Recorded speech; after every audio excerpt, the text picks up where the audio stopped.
ಸ್ನೇಹಿತರೆ, ಅಧ್ಯಕ್ಷರ ಕಿಡ್ನಾಪ್ ಆಗಿದೆ, ನೊಬೆಲ್ ಶಾಂತಿ ಪ್ರಶಸ್ತಿ ಬೇಕು ಅಂತ ಕೂಗಾಡ್ತಿದ್ದ ಟ್ರಂಪ್ ಇನ್ನೊಂದು ರಾಷ್ಟ್ರದ ಅಧ್ಯಕ್ಷರನ್ನ ನಡುರಾತ್ರಿ ಕಿಡ್ನಾಪ್ ಮಾಡಿಸಿದ್ದಾರೆ. ಅತ್ಯಂತ ಭಯಾನಕ ಸೆಕ್ಯೂರಿಟಿ ನಡುವೆ ಇದ್ದಂತ ಅಧ್ಯಕ್ಷನನ್ನ ಸೀಕ್ರೆಟ್ ಫೋರ್ಸಸ್ ಅನ್ನ ನುಗ್ಗಿಸಿ ಒಂದು ದೇಶದ ಅಧ್ಯಕ್ಷರನ್ನ, ವೆನೆಜುವೆಲಾ ಅಧ್ಯಕ್ಷರನ್ನ ರಾತ್ರೋರಾತ್ರಿ ಟ್ರಂಪ್ ಅಪಹರಿಸಿ ಕಿಡ್ನಾಪ್ ಮಾಡಿಸ್ಕೊಂಡು ದೇಶದಿಂದ ಹೊರಗೆ ಹಾರಿಸ್ಕೊಂಡ್ ಬಂದಿದ್ದಾರೆ. ನಡುರಾತ್ರಿ ಇಡೀ ದೇಶ ಗಾರ್ಡನ್ ಇದ್ದಲ್ಲಿದ್ದ ಟೈಮ್, ಗಡಿಯಾರದಲ್ಲಿ ಬೆಳಗಿನ ಜಾವ 2 ಗಂಟೆ. ಆಕಾಶದಲ್ಲಿ ಶಬ್ದ ಕೇಳಿಸೋಕೆ ಶುರುವಾಯಿತು. ಗುಡುಗ, ಮಳೆನಾ ಇಲ್ಲ ಸಾವಿನ ಸದ್ದು ಅದು.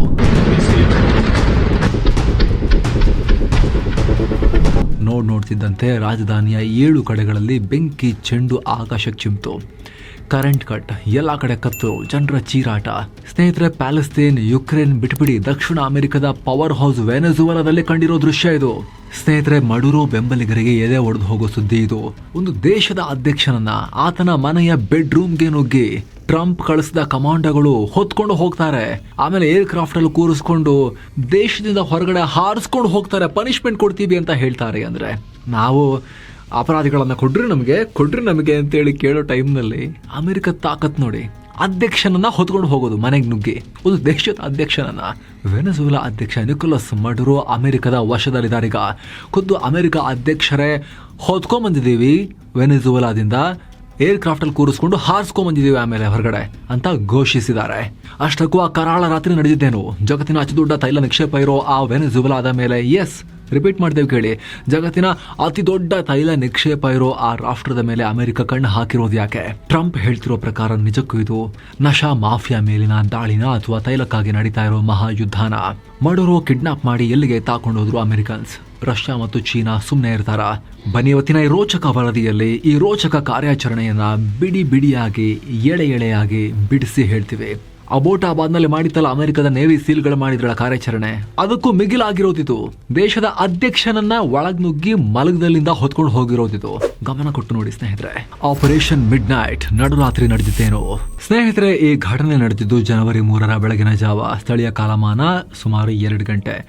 ವೆನೆಜುವೆಲಾದ ರಾಜಧಾನಿ ಕಾರ್ಕಾಸ್ ಸಂಪೂರ್ಣವಾಗಿ ಶಾಂತವಾಗಿತ್ತು, ಮಲಗಿತ್ತು. ಆದರೆ ಆಕಾಶದಲ್ಲಿ ಜೋರಾಗಿ ಶಬ್ದ ಕೇಳೋಕೆ ಶುರುವಾಯಿತು. ಜನ ಏನಿದು ಅಂತ ಬಂದು ಕಿಟಕಿ ತೆರೆದು ನೋಡುವಷ್ಟರಲ್ಲಿ ಢಮ್ ಢಮ್ ಢಮ್ ಅಂತ ಒಂದರ ಹಿಂದೊಂದು ಭಾರೀ ಸ್ಫೋಟ. ವರದಿಯಾಗಿರೋ ಪ್ರಕಾರ ಅಮೆರಿಕದ ಯುದ್ಧ ವಿಮಾನಗಳು ಟಾರ್ಗೆಟ್ ಮಾಡಿದ್ದು ಸಾಮಾನ್ಯ ಜಾಗಗಳನ್ನೆಲ್ಲ. ಅವರು ಗುರಿ ಇಟ್ಟಿದ್ದು ವೆನೆಜುವೆಲಾದ ಅತ್ಯಂತ ಭದ್ರತೆಯ ಕೋಟೆಗಳ ಮೇಲೆ. ಒಂದು ಲಾ ಕಾರ್ಲೋಟಾ ಏರ್ಬೇಸ್ ಇದು, ಇನ್ನೊಂದು ಫ್ಯೂಟೆಟ್ ಯೂನಾ, ಇದು ಮಿಲಿಟರಿ ಕಾಂಪ್ಲೆಕ್ಸ್. ಇವೆರಡೂ ಕೂಡ ಅಧ್ಯಕ್ಷ ಮಡುರೋ ಅವರ ಭದ್ರ ಕೋಟೆಗಳು. ಬರೀ ಸ್ಫೋಟಕ ಹಾಕಿ ಸುಮ್ಮನಾಗ್ಲಿಲ್ಲ ಅಮೆರಿಕ. ಅಲ್ಲಿ ನಡೆದಿದ್ದು ಒಂದು ಸೀಕ್ರೆಟ್ ಎಕ್ಸ್ಟ್ರಾಕ್ಷನ್ ಆಪರೇಷನ್. ಅಂದ್ರೆ ಒಬ್ಬ ವ್ಯಕ್ತಿಯನ್ನ ಟಾರ್ಗೆಟ್ ಮಾಡಿ ಅಲ್ಲಿಂದ ಹೊರಗೆ ಎಳ್ತಿರೋದು. ವರದಿಗಳ ಪ್ರಕಾರ ಅಮೆರಿಕದ ಡೆಲ್ಟಾ ಫೋರ್ಸ್ ಅಥವಾ ಎಲೀಟ್ ಕಮಾಂಡೋಗಳು ಇವರು ಸಾಮಾನ್ಯ ಅಲ್ಲ. ಈ ಹಿಂದೆ ಇರಾಕ್ನ ಸರ್ವಾಧಿಕಾರಿ ಸದ್ದಾಂ ಹುಸೇನ್ ನೆಲದ ಅಡಿಯಲ್ಲಿ ಇಲಿತರ ಬಚ್ಚಿಟ್ಕೊಂಡಾಗ ಜುಟ್ಟು ಹಿಡಿದು ಎಳ್ಕೊಂಡು ಬಂದಿದ್ದೆ ಡೆಲ್ಟಾ ಫೋರ್ಸ್. ಸಿರಿಯಾದಲ್ಲಿ IS ಉಗ್ರ ಅಬು ಬಕರ್ನನ್ನ ಮುಗಿಸಿದ್ದು ಕೂಡ ಇದೇ ಟೀಮ್. ಈಗ ನೇರವಾಗಿ ಅಧ್ಯಕ್ಷರ ಅರಮನೆಯ ಬಂಕರ್ ಅಥವಾ ಸೇಫ್ ಹೌಸ್ಗೆ ನುಗ್ಗಿ ಎಳ್ಕೊಂಡ್ ಬಂದಿದ್ದಾರೆ. ಅವಿತು ಕುಳಿತಿದ್ದ ಅಧ್ಯಕ್ಷ ನಿಕೋಲಸ್ ಮಡುರೋ ಮತ್ತು ಅವರ ಪತ್ನಿ ಸಿಲಿಯಾ ಫ್ಲೋರ್ಸ್, ಹೆಂಡತಿನ ಕೂಡ ಬಿಟ್ಟಿಲ್ಲ, ಅವ್ರನ್ನ ಕೂಡ ಎತ್ಕೊಂಡ್ ಬಂದಿದ್ದಾರೆ. ನೇರವಾಗಿ ಅಮೆರಿಕ ಸೇನೆಗೆ ಸೇರಿದ ಏರ್ ಕ್ರಾಫ್ಟ್ ನಲ್ಲಿ ಅವ್ರನ್ನ ದೇಶದಿಂದ ಹೊರಗೆ ಹಾರಿಸ್ಕೊಂಡ್ ಬಂದಿದ್ದಾರೆ. ಇದೆಲ್ಲ ನಡೀತಾ ಇದ್ರೆ ವೆನೆಜುವೆಲಾ ಸೇನೆಗೆ ಏನಾಗ್ತಿದೆ ಅಂತಾನೆ ಗೊತ್ತಿರಲಿಲ್ಲ. ಹೆಡ್ ಕ್ವಾರ್ಟರ್ಸ್ ಡಮಾರ್ ಆಗಿದೆ, ರಾಜಧಾನಿಯಲ್ಲಿ ಕರೆಂಟ್ ಇರಲಿಲ್ಲ. ಏನ್ ಮಾಡ್ತಿದ್ರು ಆಕ್ಷನ್ ಅಂತ ಹೇಳಕ್ಕೆ ಅಧ್ಯಕ್ಷ ಹೊತ್ಕೊಂಡು ಹೋಗೇ ಆಗಿದೆ. ಕಮ್ಯುನಿಕೇಶನ್ ಕಟ್ ಆಗಿದೆ. ಬೆಳಗಾಗುವಷ್ಟರಲ್ಲಿ ಟ್ರಂಪ್ ಬಂದು ಟಿವಿಲಿ ಹೇಳ್ತಾರೆ, ವಿ ಗಾಟ್ ಹಿಮ್, ಅವನನ್ನ ಹೊತ್ಕೊಂಡ್ ಬಂದಿದ್ದೀವಿ ಅಂತ. ಆರಂಭದಲ್ಲಿ ಮಡುರೋ ಎಲ್ಲಿ ಹೋಗಿದ್ದಾರೆ ಅನ್ನೋದೇ ಗೊಂದಲ ಇತ್ತು. ಆದ್ರೆ ಈಗ ಸ್ವತಃ ವೆನೆಜುವೆಲಾ ಸರ್ಕಾರ ಅಧಿಕೃತವಾಗಿ ಮೌನ ಮುರಿದಿದೆ.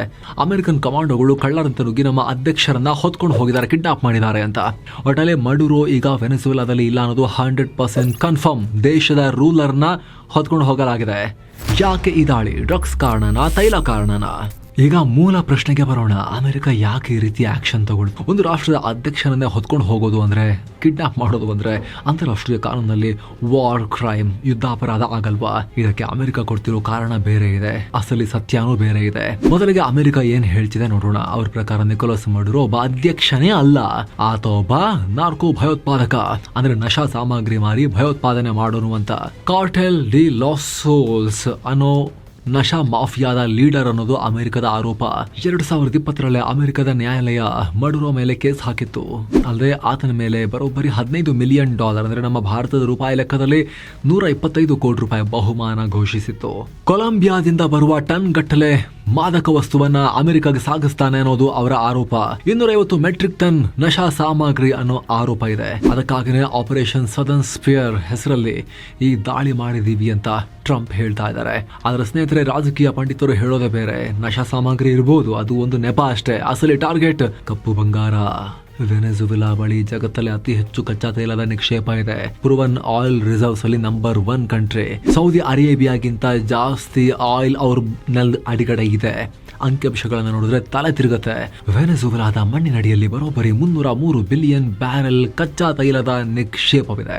ಇದು ಇಡೀ ಪ್ರಪಂಚದ ಒಟ್ಟು ತೈಲ ಸಂಪತ್ತಿನ 17% ತೈಲದ ರಾಜ ಅನಿಸ್ಕೊಂಡಿರೋ ಸೌದಿ ಅರೇಬಿಯಾ ಬಳಿ ಇರೋದು 267 ಬಿಲಿಯನ್ ಬ್ಯಾರೆಲ್ ಮಾತ್ರ. ಆದ್ರೆ ಸೌದಿಗಿಂತಲೂ ದೊಡ್ಡ ಖಜಾನೆ ಅಮೆರಿಕದ ಕೈಗೆ ಸಿಕ್ಕಿದೆ. ಆದ್ರೆ ಮಡೂರೋ ಸರ್ಕಾರ ಮುಂಚೆ ಕೊಡ್ತಾ ಇರಲಿಲ್ಲ. ರಷ್ಯಾ ಮತ್ತು ಚೀನಾಗೆ ಹತ್ತಿರವಾಗಿದ್ದರಿಂದ ಅಮೆರಿಕಾಗೆ ಈ ಆಯಿಲ್ ಮೇಲೆ ಕೈ ಹಾಕಕ್ ಆಗಿರ್ಲಿಲ್ಲ. ಆದ್ರೆ ಅಮೆರಿಕದ ಹಿತ್ತಲಲ್ಲಿ ರಷ್ಯಾ ಮತ್ತು ಚೀನಾ ಬಂದು ಅಡ್ಡೆ ಮಾಡ್ಕೊಳ್ಳೋದು ಅಮೆರಿಕಾಗೆ ಇಷ್ಟನೂ ಇರ್ಲಿಲ್ಲ. ಹೀಗಾಗಿ ಮಡೂರೋನ ಎತ್ತಾಕೊಂಡ್ಬಂದ್ರೆ ಒಂದೇ ಏಟಿಗೆ 2 ಹಕ್ಕೆ. ಒಂದ್ ಕಡೆ ಆಯಿಲ್ ಸಿಗುತ್ತೆ, ಮತ್ತೊಂದ್ ಕಡೆ ರಷ್ಯಾ ಚೀನಾನ ಓಡಿಸಿ ಹೊರ ಹಾಕಬಹುದು. ಜೊತೆಗೆ ಅಮೆರಿಕವನ್ನ ಕಾಡ್ತಿರೋ ನಶಾ ಮಾಫಿಯಾಗೂ ಹೊಡೆದಂಗಾಗುತ್ತೆ. ಒಂದು ಜಸ್ಟಿಫಿಕೇಶನ್ ಸಿಗುತ್ತೆ ಅಂತ ಈ ಕಾರ್ಯಾಚರಣೆಗೆ. ಇನ್ನೊಂದು ಇಂಟ್ರೆಸ್ಟಿಂಗ್ ವಿಚಾರ ಅಂದ್ರೆ, ದಾಳಿಯಲ್ಲಿ ಅಮೆರಿಕದ ಸೇನೆಯೊಂದಿಗೆ ಬಾಡಿಗೆ ಸೈನಿಕರು ಮರ್ಸನರೀಸ್ ಅವರು ಕೂಡ ಇದ್ರು ಅನ್ನೋ ಮಾತಿದೆ. ಎರಿಕ್ ಪ್ರಿನ್ಸ್ ಅನ್ನೋ ವ್ಯಕ್ತಿ ಬಗ್ಗೆ ನೀವು ಕೇಳಿರ್ಬೋದು. ಈತ ಈ ಹಿಂದೆ ಯಾಕಾಸಿ ವೆನೆಜುವೆಲಾ ಅಂತ ಫಂಡ್ ರೈಸ್ ಮಾಡಿದ್ರು. ಮಡುರೋ ತಲೆಗೆ $100 ಮಿಲಿಯನ್ ಬಹುಮಾನ ಇತ್ತು. ಬಹುಶಃ ಪ್ರೈವೇಟ್ ಆರ್ಮಿ ಕೂಡ ಇದರಲ್ಲಿ ಪಾಲ್ಗೊಂಡಿರಬಹುದು ಅನ್ನೋ ಅನುಮಾನ ಇದೆ. ಮಡುರೋ ನೆಕ್ಸ್ಟ್ ಯಾರು? ವೆನೆಜುವೆಲಾ ಕಥೆ ಮುಗಿತಾ? ಮಡುರೋ ಕಥೆ ಮುಗಿತು ಸರಿ, ಆದ್ರೆ ವೆನೆಜುವೆಲಾ ಮುಂದೇನು? ಅಲ್ಲಿ ಸರ್ಕಾರ ಇದೆಯಾ ಇಲ್ವಾ? ನೆಕ್ಸ್ಟ್ ಯಾರು ಅಧಿಕಾರಕ್ಕೆ ಬರ್ತಾರೆ? ಎಲ್ಲಾ ಪ್ರಶ್ನೆ ಇದೆಯಲ್ವಾ? ಸದ್ಯಕ್ಕೆ ಅಲ್ಲಿರೋದು ಪವರ್ ವಾಕ್ಯೂಮ್ ಅಥವಾ ಅಧಿಕಾರದ ಶೂನ್ಯತೆ. ಸಂವಿಧಾನದ ಪ್ರಕಾರ ಉಪಾಧ್ಯಕ್ಷೆ ಡೆಲ್ಸಿ ರೋಡ್ರಿಗಸ್ ಈಗ ಅಧಿಕಾರ ತಗೊಳ್ಬೇಕು. ಆಕೆ ಈಗ ಆಲ್ರೆಡಿ ತುರ್ತು ಪರಿಸ್ಥಿತಿಯನ್ನ, ನ್ಯಾಷನಲ್ ಎಮರ್ಜೆನ್ಸಿಯನ್ನ ಘೋಷಿಸಿದ್ದಾರೆ. ನಮ್ಮ ಅಧ್ಯಕ್ಷರನ್ನ ವಾಪಸ್ ಕೊಡಿ, ಇಲ್ಲ ಅಂದ್ರೆ ಪರಿಣಾಮ ನೆಟ್ಟಿಗಿರಲ್ಲ ಅಂತ ಅಮೆರಿಕಗೆ ವಾರ್ನಿಂಗ್ ಕೊಟ್ಟಿದ್ದಾರೆ. ಆದ್ರೆ ಆಕೆ ಮಾತನ್ನ ಕೇಳೋ ಸ್ಥಿತಿಯಲ್ಲಿ ಅಮೆರಿಕ ಇಲ್ಲ. ಈಕೆ ಹೇಳಿದ ತಕ್ಷಣ ಕೊಡೋದಾಗಿದ್ರೆ ಹೊತ್ಕೊಂಡೇ ಹೋಗ್ತಿರ್ಲಿಲ್ಲ ಅಮೆರಿಕ. ಫಸ್ಟ್ ಆಫ್ ಆಲ್ ಸ್ಟ್ರಿಸ್ ತಗೊಂಡು. ಇನ್ನೊಂದ್ ಕಡೆ ವೆನೆಜುವೆಲಾ ಮಿಲಿಟರಿ ಇದೆ, FANB. ರಕ್ಷಣಾ ಸಚಿವ ವ್ಲಾಡಿಮಿರ್ ಪಡ್ರಿನೋ ಟಿವಿನಲ್ಲಿ ಬಂದು, ನಾವು ನಮ್ಮ ಕೊನೆ ಉಸಿರಿರೋವರೆಗೂ ಹೋರಾಡ್ತೀವಿ, ಅಮೆರಿಕದ ದಾಸ್ಯ ಮಾಡಲ್ಲ ಅನ್ನೋ ಹೇಳಿಕೆ ಕೊಟ್ಟಿದ್ದಾರೆ. ಪೇಪರ್ ಮೇಲೆ ನೋಡಿದ್ರೆ ವೆನೆಜುವೆಲಾ ಆರ್ಮಿ ಚಿಕ್ಕದೇನಲ್ಲ. ಅವ್ರ ಬಳಿ 1,20,000ಕ್ಕೂ ಅಧಿಕ ಸಕ್ರಿಯ ಸೈನಿಕರಿದ್ದಾರೆ. ರಷ್ಯಾ ಕೊಟ್ಟಿರೋ ಅತ್ಯಾಧುನಿಕ Su-30 ಯುದ್ಧ ವಿಮಾನಗಳು ಮತ್ತು S-300 ಮಿಸೈಲ್ ಡಿಫೆನ್ಸ್ ಸಿಸ್ಟಮ್ ಕೂಡ ಇದೆ. ಅಮೆರಿಕದ ವಿಮಾನಗಳನ್ನ ಹೊಡೆದುರುಳಿಸೋ ತಾಕತ್ತು ಇರಬೇಕಾಗಿತ್ತು. ಆದ್ರೆ ಅದು ವರ್ಕೇ ಆಗಿಲ್ಲ. ನುಗ್ಗಿ ಸ್ಫೋಟಕ ಎಲ್ಲ ಕಂಡಲ್ಲಿ ಸುರಿದು ಅಧ್ಯಕ್ಷರನ್ನೇ ಹೊತ್ಕೊಂಡು ಹೋಗಿದ್ದಾರೆ. ಅಂದ್ರೆ ಅದನ್ನ ಒಂದು ಬಳಸಕ್ ಬರಲ್ಲ, ಎಫೆಕ್ಟಿವ್ ಆಗಿ ಅದನ್ನ ಯೂಸ್ ಮಾಡೋ ಯುದ್ಧ ಕಲೆನೇ ಅವ್ರಿಗೆ ಗೊತ್ತಿಲ್ಲ ಅಂತ ಅರ್ಥ. ಇಂಥ ಟೈಮ್ನಲ್ಲಿ ಅಮೆರಿಕವನ್ನ ಹೇಗೆ ಫೇಸ್ ಮಾಡ್ತಾರೆ? ಜೊತೆಗೆ ಬರೀ ಸಾಮರ್ಥ್ಯ ಮಾತ್ರ ಅಲ್ಲ, ನಿಷ್ಠೆ ವಿಚಾರ ಕೂಡ ಇಂಪಾರ್ಟೆಂಟ್ ಆಗುತ್ತೆ. ಸಂಬಳವಿಲ್ಲದೆ ಪರದಾಡ್ತಿರೋ ಸೈನಿಕರು ಮಡುರೋಗಾಗಿ ಪ್ರಾಣ ಕೊಡ್ತಾರಾ ಅಥವಾ ಅಮೆರಿಕಾಗೆ ಶರಣಾಗ್ತಾರಾ ಜೀವ ಉಳಿಸ್ಕೊಳ್ಳೋಕೆ? ಇದೇ $1 ಮಿಲಿಯನ್ ಪ್ರಶ್ನೆ. ಅದರಲ್ಲೂ ಕೂಡ ಮಿಲಿಟರಿಯ ಅರ್ಧ ಜನಕ್ಕೆ ಮಡುರೋ ಮೇಲೆ ಇಷ್ಟ ಇಲ್ಲ. ಹೀಗಾಗಿ ಅವರು ಅಮೆರಿಕದೊಂದಿಗೆ ಕೈ ಜೋಡಿಸಿದ್ರು ಆಶ್ಚರ್ಯ ಇಲ್ಲ. ಜನವರಿ 3ರ ರಾತ್ರಿಯೇ ಕೆಲ ಬ್ಯಾರಕ್ಗಳಲ್ಲಿ ಬಂಡಾಯ ಆಗಿರೋ ರಿಪೋರ್ಟ್ಸ್ ವೆನೆಜುವೆಲಾದಿಂದ ಬರ್ತಾ ಇದೆ. ಬೀದಿಗಳಲ್ಲಿ ಜನ ಕನ್ಫ್ಯೂಷನ್ ನಲ್ಲಿದ್ದಾರೆ. ಕೆಲವರು ಮಡುರೋ ಹೋದ್ರಲ್ಲ ಅಂತ ಪಟಾಕಿ ಹೊಡಿತಾ ಇದ್ರೆ, ಇನ್ನು ಕೆಲವರು ಅಮೆರಿಕದ ಆಕ್ರಮಣ ಬೇಡ ಅನ್ನೋ ಪ್ರತಿಭಟನೆ ಕೂಡ ಮಾಡ್ತಿದ್ದಾರೆ. ಮಡುರೋ ಪರವಾಗಿರೋರು. ಲೂಟಿ ದರೋಡೆ ಶುರುವಾಗಿದೆ. ಹೇಳೋರು ಕೇಳೋರು ಇಲ್ವಲ್ಲ, ಲೂಟಿ ಮಾಡ್ಕೊಳ್ಳೋಣ, ಎಷ್ಟಾಗುತ್ತೆ ಅಷ್ಟು ದೋಚ್ಕೊಳ್ಳೋಣ ಅಂತ. ಬಾಹುಬಲಿಗಳ ಕಾಟ ಶುರುವಾಗಿದೆ. ಕರೆಂಟ್ ಇಲ್ಲ, ಇಂಟರ್ನೆಟ್ ಇಲ್ಲ. ಪಕ್ಕದ ಕೊಲಂಬಿಯಾ ಮತ್ತು ಬ್ರೆಜಿಲ್ ರಾಷ್ಟ್ರಗಳು ತಮ್ಮ ಬಾರ್ಡರ್ ಸೀಲ್ ಮಾಡಿದ್ದಾರೆ. ಲಕ್ಷಾಂತರ ಜನ ನಿರಾಶ್ರಿತರು ನುಗ್ಗು ಬಿಡ್ತಾರೆ ಅನ್ನೋ ಭಯ ಅವರಿಗೆ. ರೊಚ್ಚಿಗೆದ್ದ ರಷ್ಯಾ 3ನೇ ಮಹಾಯುದ್ಧಕ್ಕೆ ನಾಂದಿನ. ಇದು ಇಲ್ಲಿಗೆ ನಿಲ್ಲಲ್ಲ ಇದು. ಯಾಕಂದ್ರೆ ಮಡೂರೋ ಅಂದ್ರೆ ಪುಟಿನ್ ಅವರ ದತ್ತು ಪುತ್ರ ಇದ್ದ ಹಾಗೆ. ತನ್ನ ಪರಮಾಪ್ತ ಗೆಳೆಯನನ್ನ ಅಮೆರಿಕ ಎತ್ತಾಕೊಂಡು ಹೋದ್ರೆ ರಷ್ಯಾ ಸುಮ್ಮನೆ ಇರುತ್ತಾ? ರಷ್ಯಾ ಆಲ್ರೆಡಿ ಸ್ಟೇಟ್ಮೆಂಟ್ ಕೊಟ್ಟಿದೆ, ಇದು ಅಂತಾರಾಷ್ಟ್ರೀಯ ಕಾನೂನಿನ ಉಲ್ಲಂಘನೆ, ಇದು ಯುದ್ಧಕ್ಕೆ ಸಮಾನ ಅಂತ ಪುಟಿನ್ ಗುಡುಗಿದ್ದಾರೆ. ನಿಮಗೆ ಗೊತ್ತಿರಲಿ ಸ್ನೇಹಿತರೆ, ರಷ್ಯನ್ ಯುದ್ಧ ನೌಕೆಗಳು ಆಲ್ರೆಡಿ ಕೆರೆಬಿಯನ್ ಸಮುದ್ರದಲ್ಲಿ ಇವೆ. ಅವು ಅಮೆರಿಕದ ಕಡೆಗೆ ಮುಖ ಮಾಡಿದ್ರೆ ಏನಾಗುತ್ತೆ? ಜಗತ್ತು ಊಹೆ ಮಾಡ್ಕೊಳ್ಳೋಕ್ಕೂ ಆಗಲ್ಲ. ಅಷ್ಟು ಭಯಾನಕ ವಾತಾವರಣ ನಿರ್ಮಾಣ ಆಗುತ್ತೆ. ಮಾಡಲ್ಲ ಸದ್ಯಕ್ಕೆ, ಬಟ್ ಆ ಪಾಸಿಬಿಲಿಟಿ ಎಲ್ಲ ಮಹಾಯುದ್ಧಗಳು ಆಗಲ್ಲ ಅಂದ್ಕೊಂಡೇ ಶುರು ಆಗಿರೋದು. ಹಾಗಾಗಿ ಏನು ಹೇಳಕ್ ಬರಲ್ಲ. ಈ ಕಡೆ China next super power already arrived ನಾವು ಅಂತ ಹೇಳಿ ಕೂಗ್ತಾ ಇರೋ ಚೀನಾ ಕೆಂಡಾಮಂಡಲಾಗಿದೆ. ಚೀನಾ ವೆನೆಜುವೆಲಾದಲ್ಲಿ ಬಿಲಿಯನ್ ಗಟ್ಟಲೆ ಸುರಿದಿದೆ, ಸಾಲ ಕೊಟ್ಟಿದೆ, ಇನ್ವೆಸ್ಟ್ ಮಾಡಿದೆ. ಅಮೆರಿಕ ಬಂದು ಕೂತ್ಕೊಂಡ್ರೆ ಚೀನಾ ದುಡ್ಡೆಲ್ಲ ನೀರಲ್ಲಿ ಹೋಮ ಮಾಡಿದ ಹಾಗೆ. ಹಾಗಾಗಿ ರಷ್ಯಾ ಮತ್ತು ಚೀನಾ ಒಗ್ಗೂಡಿ ಅಮೆರಿಕದ ವಿರುದ್ಧ ವೆನೆಜುವೆಲಾಗೆ ಸಪೋರ್ಟ್ ಮಾಡ್ಬೋದು. ಆದರೆ ಪ್ರಾಬ್ಲಮ್ ಏನು ಅಂತ ಹೇಳಿದ್ರೆ, ಅಮೆರಿಕದ ಕಣ್ಗಾವಲು ದಾಟ್ಕೊಂಡೇ ಹೋಗ್ಬೇಕಲ್ಲ ವೆನೆಜುವೆಲಾ ಹತ್ರಕ್ಕೆ. ಹಾಗಾಗಿ ಕಷ್ಟ ಸಪೋರ್ಟ್ ಮಾಡೋದೀಗ, ಕಾಪಾಡೋದು ಕಷ್ಟ ವೆನೆಜುವೆಲಾವನ್ನ. ಬ್ರೆಜಿಲ್ ಅಧ್ಯಕ್ಷ ಲೂಲಾ ಕೂಡ ಅಮೆರಿಕದ ಈ ನಡೆಯನ್ನ ಖಂಡಿಸಿದ್ದಾರೆ. ಇದು ಲ್ಯಾಟಿನ್ ಅಮೆರಿಕಾಗೆ ಬೆಂಕಿ ಹಾಕೋ ಕೆಲಸ ಅಂತ ಎಚ್ಚರಿಸಿದ್ದಾರೆ. ಭಾರತದ ಮೇಲೆ ಎಫೆಕ್ಟ್ ಏನು? ಪೆಟ್ರೋಲ್ ರೇಟ್ ಏನಾಗುತ್ತೆ? ನಾವಿರೋದು ಸಾವಿರಾರು ಕಿಲೋಮೀಟರ್ ದೂರದಲ್ಲಿ, ನಮಗೆ ಯಾಕೆ ಟೆನ್ಷನ್ ಅಂತ ನೀವು ಅನ್ಕೋಬಹುದು. ಆದರೆ ಹಾಗಿಲ್ಲ. ನಿಮ್ಮ ಬೈಕ್ ಪೆಟ್ರೋಲ್ ಟ್ಯಾಂಕ್ಗೂ ಯುದ್ಧಕ್ಕೂ ಲಿಂಕ್ ಇದೆ. ವೆನೆಜುವೆಲಾದಿಂದ ಆಯಿಲ್ ಸಪ್ಲೈ ನಿಂತರೆ ಜಾಗತಿಕ ಮಾರುಕಟ್ಟೆಯಲ್ಲಿ ಇದು ಆರಂಭದ ಹಂತದಲ್ಲಿ, ಆಮೇಲೆ ಇನ್ನೊಂದು ಗೇಮ್ ಶುರುವಾಗುತ್ತದೆ, ಆಮೇಲೆ ಹೇಳ್ತೇವೆ. ಆರಂಭದ ಹಂತದಲ್ಲಿ ತೈಲ ಮಾರುಕಟ್ಟೆಯಲ್ಲಿ ತಲ್ಲಣ ಆಗುತ್ತೆ. ಆಲ್ರೆಡಿ ಅವ್ರ ಮೇಲೆ ನಿರ್ಬಂಧಗಳಿದೆ. ಆದರೂ ಕೂಡ ಒಂದಷ್ಟಾದರೂ ಕೂಡ ಸಪ್ಲೈ ಅವರು ಕದ್ದು ಮುಚ್ಚಿ ಕೊಡ್ತಾ ಇದ್ರು, ಚೀನಾದವರು ತಗೊಳ್ತಾ ಇದ್ರು ಅಲ್ವಾ. ಈಗ ಆಲ್ರೆಡಿ ಬ್ರೆಂಟ್ ಕ್ರೂಡ್ ಆಯಿಲ್ ಬೆಲೆ ಏರಿಕೆಯಾಗೋ ಲಕ್ಷಣ ಕಾಣಿಸ್ತಾ ಇದೆ. ಹಾಗಾದರೆ ನಮ್ಮ ಪೆಟ್ರೋಲ್ ಬಂಕ್ಗಳಲ್ಲೂ ಕೂಡ ರೇಟ್ ಏರುತ್ತೆ. ಇತ್ತೀಚೆಗೆ ಭಾರತ ಕೂಡ ವೆನೆಜುವೆಲಾದಿಂದ ತೈಲ ತರಿಸ್ಕೊಳ್ಳೋಕೆ ಲೈಟಾಗಿ ಶುರು ಮಾಡಿತ್ತು ರಿಲಯನ್ಸ್ ಮೂಲಕ. ಅದಕ್ಕೂ ಕೂಡ ಬ್ರೇಕ್ ಬೀಳಬಹುದು. ಇದೆಲ್ಲ ಆರಂಭದ ಹಂತದಲ್ಲಿ. ಅದರ ಲೇಟೆಸ್ಟ್ ಸ್ಟೇಜಲ್ಲಿ ತೈಲ ಬೆಲೆ ತುಂಬ ಬಿದ್ದು ಹೋಗ್ಬೋದು, ಚೀಪ್ ಆಗ್ಬಿಡ್ಬೋದು. ಅದು ಸಮಾಧಾನದ ವಿಚಾರ, ಪಾಸಿಟಿವ್ ಆ್ಯಂಗಲ್. ಅಮೆರಿಕ ವೆನೆಜುವೆಲಾವನ್ನು ಬೇಗ ಕಂಟ್ರೋಲಿಗೆ ತಗೊಂಡು ಅಲ್ಲಿ ಅಮೆರಿಕ ಫ್ರೆಂಡ್ಲಿ ಸರ್ಕಾರ ಬಂದು ಆಯಿಲ್ ಮಾರ್ಕೆಟನ್ನು ಓಪನ್ ಮಾಡಿಬಿಟ್ರೆ, ಅಲ್ಲಿ ಹೇಳಿದ್ವಲ್ಲ ವಿಶ್ವದಲ್ಲೇ ಅತಿ ಹೆಚ್ಚಿನ ತೈಲ ಇದೆ, ಬಟ್ ಆದರೂ ಶ್ರೀಮಂತರಾಗಿಲ್ಲ. ಯಾಕಂದರೆ ತೋಡಿ ತೆಗೆದು ದೊಡ್ಡ ಪ್ರಮಾಣದಲ್ಲಿ ಉತ್ಪಾದನೆ ಮಾಡೋಕ್ಕವರಿಗೆ ಸಾಮರ್ಥ್ಯನೇ ಇಲ್ಲ, ಎಲ್ಲ ನಿರ್ಬಂಧಗಳು. ಆದರೆ ಅಮೆರಿಕ ಎಂಟರ್ ಆಗಿ ಅಮೆರಿಕ ಬೆಂಬಲಿತ ಸರ್ಕಾರ ಬಂದು ಫುಲ್ ಎಲ್ಲ ಟೆಕ್ನಾಲಜಿ ಕೊಟ್ಟರೆ, ಅವರಿಗೆ ಇನ್ವೆಸ್ಟ್ಮೆಂಟ್ ಹೋದರೆ ತೈಲ ವಿಚಾರದಲ್ಲಿ ಎಲ್ಲ ತೆಗಿಲಿಕ್ಕೆ ಸಾಧ್ಯ. ಆದರೆ ಸೌದಿಗೂ ಮೀರಿದ ತೈಲ ಅಲ್ಲಿದೆ ಅಂತ ಹೇಳಿದ್ವಲ್ಲ, ಅದೆಲ್ಲ ಹೊರಗೆ ಬರೋಕ್ಕೆ ಶುರುವಾದರೆ ಆಯಿಲ್ ರೇಟ್ ಬಿದ್ದೇ ಹೋಗ್ಬೋದು. What next? ಮುಂದೇನಾಗುತ್ತೆ ಸ್ನೇಹಿತರೆ? ನಮ್ಮ ಅನಾಲಿಸಿಸ್ ಪ್ರಕಾರ ಮುಂದೆ 3 ಸಾಧ್ಯತೆಗಳಿವೆ. ಒಂದು ಸಿವಿಲ್ ವಾರ್, ಮಡುರೋ ಬೆಂಬಲಿಗರು ಮತ್ತು ಅಮೆರಿಕ ಬೆಂಬಲಿತ ಜನರ ನಡುವೆ ಅಥವಾ ಸರ್ಕಾರದ ನಡುವೆ, ನೆಕ್ಸ್ಟ್ ಬರೋದ್ರ ನಡುವೆ ಅಂತರ್ಯುದ್ಧ. ದಿನ ಬೆಳಗಾದರೆ ಶೂಟೌಟ್, ಭೀಕರ ನಾಗರಿಕ ಯುದ್ಧ ಶುರುವಾಗ್ಬೋದು. ಸಿರಿಯಾ ಅಥವಾ ಲಿಬಿಯಾ ಥರ ವೆನೆಜುವೆಲಾ ಕೂಡ ಸ್ಮಶಾನ ಆಗ್ಬೋದು. ಈ ತೈಲ ಬಾವಿಗಳಲ್ಲಿ ಮಾತ್ರ ಸೇನೆ ಇಟ್ಕೊಂಡು ಅಮೆರಿಕದವರು ಬಗದು ಹೊರಗೆ ತೆಗಿಬೋದು. ನೆಕ್ಸ್ಟ್ ಮಡುರೋ ಜೈಲಿಗೆ. ಇತಿಹಾಸ ಮರುಕಳಿಸ್ತಾ ಇದೆ ಸ್ನೇಹಿತರೆ. 36 ವರ್ಷಗಳ ಹಿಂದೆ 1989ರಲ್ಲಿ ಪನಾಮಾ ರಾಷ್ಟ್ರದ ಮೇಲೂ ಕೂಡ ಅಮೆರಿಕ ಇದೇ ರೀತಿ ದಾಳಿ ಮಾಡಿತ್ತು. ಅದರ ಹೆಸರು ಆಪರೇಷನ್ ಜಸ್ಟ್ ಕಾಸ್. ಅಂದು ಪನಾಮಾದ ಸರ್ವಾಧಿಕಾರಿ ಮ್ಯಾನ್ಯುಯಲ್ ನೋರಿಯೆಗಾನನ್ನು ಅಮೆರಿಕದ ಸೇನೆ ಹೀಗೆ ಎತ್ತು ಹಾಕೊಂಡು ಹೋಗಿತ್ತು. ಆತ ಬರೋಬ್ಬರಿ 17 ವರ್ಷ ಅಮೆರಿಕನ್ ಜೈಲುಗಳಲ್ಲಿ ಕಂಬಿ ಎಣಿಸಬೇಕಾಯಿತು. ಈಗ ಮಡುರೋಗೂ ಅದೇ ಗತಿ ಕಾದಿದೆ.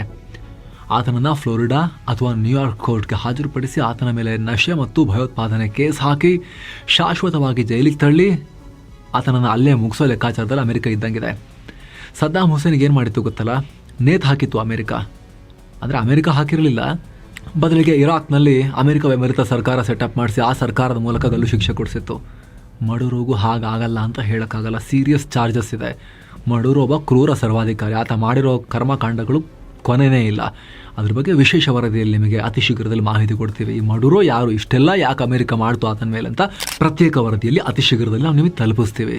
ಸಬ್ಸ್ಕ್ರೈಬ್ ಆಗದೆ ಇರೋದು ದಯವಿಟ್ಟು ಸಬ್ಸ್ಕ್ರೈಬ್ ಆಗಿ, ನಿಮಗೆ ಸಿಗುತ್ತವಾಗ ನೇರವಾಗಿ ಅದು. ನೆಕ್ಸ್ಟ್, ಅಮೆರಿಕದ ಪಪೆಟ್ ಸರ್ಕಾರ ಬರೋದು ಬಹುತೇಕ ಖಚಿತ ಅನ್ನೋ ವಾತಾವರಣ ಇದೆ.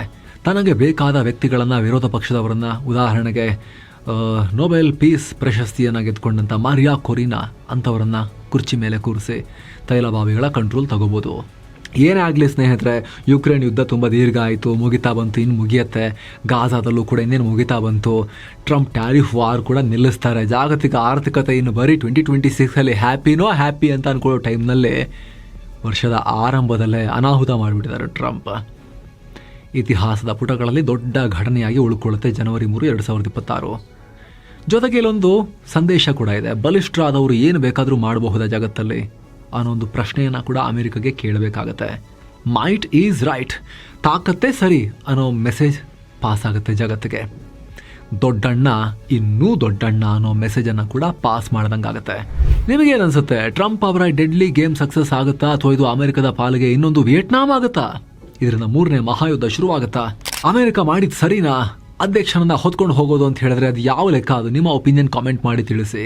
ಇದರ ಬಗ್ಗೆ ಏನೇ ಅಪ್ಡೇಟ್ ಇದ್ರೂ ನೇರವಾಗಿ ನಿಮಗೆ ತಲುಪಿಸ್ತಾನೆ ಇರ್ತೀವಿ ಸ್ನೇಹಿತರೆ. ಹಾಗೆ ವಿಡಿಯೋ ಕೆಳಗಡೆ ಜಾಯಿನ್ ಬಟನ್ ಅಂತ ಇದೆ, ಅದರ ಮೇಲೆ ಕ್ಲಿಕ್ ಮಾಡೋ ಮೂಲಕ ನೀವು ಕೂಡ ಆಸಕ್ತರು ಮಸ್ತ್ ಮಗ ಪ್ರೀಮಿಯಂ ಮೆಂಬರ್ಶಿಪ್ ಕುಟುಂಬವನ್ನು ಸೇರ್ಬೋದು. ಸೇರಿದಾಗ ಸ್ನೇಹಿತರೆ ನಿಮಗೆ ಎಲ್ಲ ಮೆಂಬರ್ ಓನ್ಲಿ ಸ್ಪೆಷಲ್ ಕಾಂಟೆಂಟ್ ಸಿಗುತ್ತೆ. ಅದ್ರ ಜೊತೆಗೆ ಸ್ನೇಹಿತರೆ weekly high quality stock market ಮತ್ತು ಬಿಸ್ನೆಸ್ ನ್ಯೂಸ್ನ ಅಪ್ಡೇಟ್ ಆಗಿರುವಂತಹ ವೀಕ್ಲಿ ಬುಲೆಟಿನ್ ಬಿಸ್ ನ್ಯೂಸ್ ಸಿಗುತ್ತೆ. ಹಾಗೆ ಕರೆಂಟ್ ಪವರ್ ಸ್ಪೆಷಲ್ ಪ್ರೋಗ್ರಾಮ್ ಕೂಡ ಸಿಗುತ್ತೆ ಮೆಂಬರ್ ಓನ್ಲಿಯಲ್ಲಿ. ಆಸಕ್ತರು ಚೆಕ್ ಮಾಡಿ. ಮತ್ತೆ ಭೇಟಿ ಆಗ್ತಿರೋಣ. ನಮಸ್ತೆ.